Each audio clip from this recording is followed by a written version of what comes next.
मला धावडा या वृक्षाच्या हा विषय दिलेला आहे त्या वृक्षाबद्दल माहिती सांगण्यासाठी. तर धावडा या वृक्षाची प्रस्तावना बघू आपण. धावडा हा महाराष्ट्रातील महत्त्वाचा पानझडी वृक्ष आहे. आता पानझडी म्हणजे काय की त्याची पानं झडून जातात आणि आर्थिक व पर्यावरणीय दृष्ट्या उपयुक्त असं धावडा हा वृक्ष आहे. त्याचं जे नाव आहे आपण ज्याला सायंटिफिक नेम म्हणतो ते ॲनोजिनस लॅटिफोलिया आणि हे झाड याला इंग्रजीमध्ये एक्सलवूड असेही म्हणतात. कारण ह्या झाडापासून गाडीची चाकं म्हणजे पूर्वी ज्या बैलगाड्या वगैरे बनवायचे ते चाकं वगैरे या झाडापासून बनवत असायचे. बघा त्याचं भौगोलिक वितरण असं आहे की हे जे झाड आहे हे महाराष्ट्रामध्ये आणि मध्य प्रदेशमध्ये तसेच आपलं जे छत्तीसगड आहे या 3 ठिकाणी जास्त प्रमाणात आढळतं आणि जिथे 700 ते 1200 मिलीमीटर पर्जन्यमान असतो त्या ठिकाणी या झाडाचं प्रमाण जास्त आढळत आहे. या वृक्षाची ओळख आहे की त्याची उंची जी असते ती 10 ते 18 मीटर एवढी असते. त्याच्यानंतर त्याची जी साग आहे साग किंवा त्याचं जे खोड आहे त्याचा जो रंग असतो तो तपकिरी रंगाचा असा असतो आणि खोड सरळ असं असतं. बघा त्याची जी पाने आहेत ती लांबट हिरवी अशा प्रकारची त्याची पानं आहेत आणि उन्हाळ्याच्या सुरुवातीला किंवा हिवाळ्याच्या शेवटी ही जी झाडं आहेत त्याची पानाची गळती होत असते. ही पशुखाद्य म्हणून सुद्धा ही वापरली जातात. जसे की इकडे आपण शेळी इकडे हे अन्न वगैरे दाखवलेले आहे ते हे झाडाचे पानं खात असतात. फुले व फळे याची जी फुले आहेत ती अशा पांढऱ्या प्रकारची अशी त्याची फुले आहेत आणि त्याची जी फळे आहेत ती अशी गोलाकार कॅप्सूल टाईपची त्याची फळे असतात.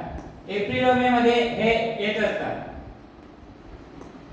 लाकडाचे गुणधर्म. आता झाड म्हटलं की आपण पहिला म्हणतो की लाकूड महत्त्वाचं काय आहे की लाकूड. मग ते लाकडाचे गुणधर्म त्याचं जे लाकूड आहे ते अतिशय मजबूत आणि टिकाऊ असं आहे आणि त्याला कीड लागत नाही. कीड प्रतिकारक असं ते लाकूड आहे. बघा त्याचे जे आर्थिक उपयोग आहे ते इकडे आपण लाकडाचं घर दाखवलेलं आहे. लाकडाचं घर बांधण्यासाठी त्याचा लाकडाचा वापर केला जातो. तसेच काही अवजारे शेती उपयोगी वगैरे याच्यासाठी केला जातो व जळणासाठी आपण त्याचा वापर करत असतो. औषधी म्हणून सुद्धा धावडा या वृक्षाचा उपयोग आहे. तो असा की कुष्ठरोग धावड्याच्या सालीची काढा किंवा चूर्ण कुष्ठरोगावरील उपचारात वापरले जाते. तसेच त्वचेवर येणारी जी जळजळ असते आणि लालसरपणा कमी करण्यासाठी या वृक्षाचा उपयोग होत असतो. सोबतच जखमा भरून काढण्यासाठी धावड्याच्या सालीचा लेप लावला जातो. यात जंतुनाशक असे गुणधर्म असतात. त्वचेला येणारी खाज थांबवण्यासाठी धावड्याच्या पानाचा किंवा सालीचा रस उपयुक्त असा ठरतो. पर्यावरणात धावड्या वृक्षाचं काय महत्त्व आहे तर हे समजून घेताना धावडा हा मातीची धूप रोखतो, कार्बन शोषण करतो. म्हणजे बघा इकडे carbon sequestration trees take in carbon dioxide CO2 during photosynthesis. म्हणजे हे धावडा हे जे झाड आहे ते त्याचं फोटोसिंथेसिस म्हणजे स्वतःचं अन्न तयार करताना जे वातावरणामधील जे कार्बन घेतात ते कार्बन ते भरपूर प्रमाणात साठवून ठेवतं. कार्बनचा जो स्टोरेज आहे हे झाडामध्ये त्याच्या पानामध्ये खोडामध्ये मुळामध्ये म्हणजे झाडाच्या सर्वच पार्टमध्ये हा जो धावडा वृक्ष आहे हा साठवून ठेवतो. ज्यावेळेस धावड्या वृक्षाचे खोड वगैरे ज्यावेळेस ते सडतात तेव्हा ते मातीमध्ये मिक्स होतात आणि मातीमध्ये मिक्स झाल्यामुळं ते अजून मातीची आपल्याकडे धूप वाढत असते. Some carbon from decomposed from litter is released to atmosphere. म्हणजे ज्या वेळेस झाडं हे आपण तोडतो किंवा वनवा वगैरे लावतो त्यावेळेस झाडं हा आपला कार्बन जो असतो तो वातावरणामध्ये हवामानामध्ये सोडून देत असतात आणि त्याच्यामुळं खूप मोठे ग्लोबल वॉर्मिंग सारखे हवामान बदल किंवा पाऊस जो आहे तो आपण ज्याला म्हणतो पाऊस तो नेहमी सारखा पडत नाही आणि ते असं झाडं कार्बन वगैरे याच्यामुळे ते सोडून देत असतात. Biodiversity animal biodiversity play role is supporting the carbon cycle.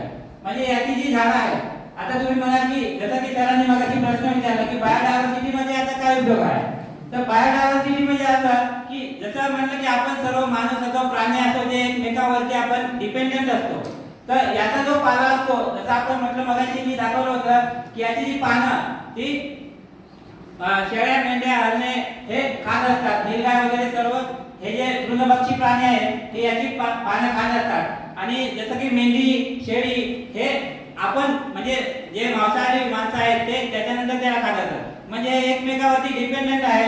म्हणून हे बायोडायव्हर्सिटी मध्ये त्याचा जो पालापाचोळा खाली चढतो तोही जमिनीसाठी पोषक ठरत असतो.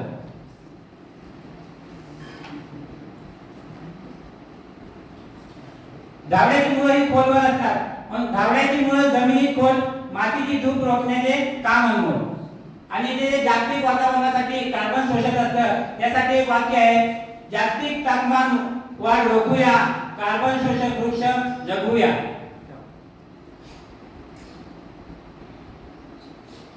बघा आता त्याचं संवर्धन, झाड म्हटलं की सर्वात प्रथम आपल्याला संवर्धन ही संकल्पना सुचली पाहिजे. तर संवर्धन आपण कसं कराल, तर ही जी आजकाल तोड होते, जंगलाची तोड होते, याच्यामुळे वातावरणामध्ये जास्त दुष्परिणाम होत आहे, ती जंगलतोड आपण सर्वप्रथम नियंत्रणात आणली पाहिजे आणि जे आता कार्बन शोषक जास्त असल्यामुळे किंवा अजून जे पर्यावरणीय दृष्ट्या महत्त्वाचे वृक्ष आहेत त्याची आपण रोपवाटिका वगैरे केली पाहिजे. निष्कर्ष काय आहे की धावडा हा वनसंपदेचा आधार आहे. आरोग्याचा अनमोल ठेवा, घराभोवती धावडा लावा. पृथ्वीचं जर वाचवायचं असेल प्राण तर करा झाडांचे रक्षण आणि सन्मान. धन्यवाद.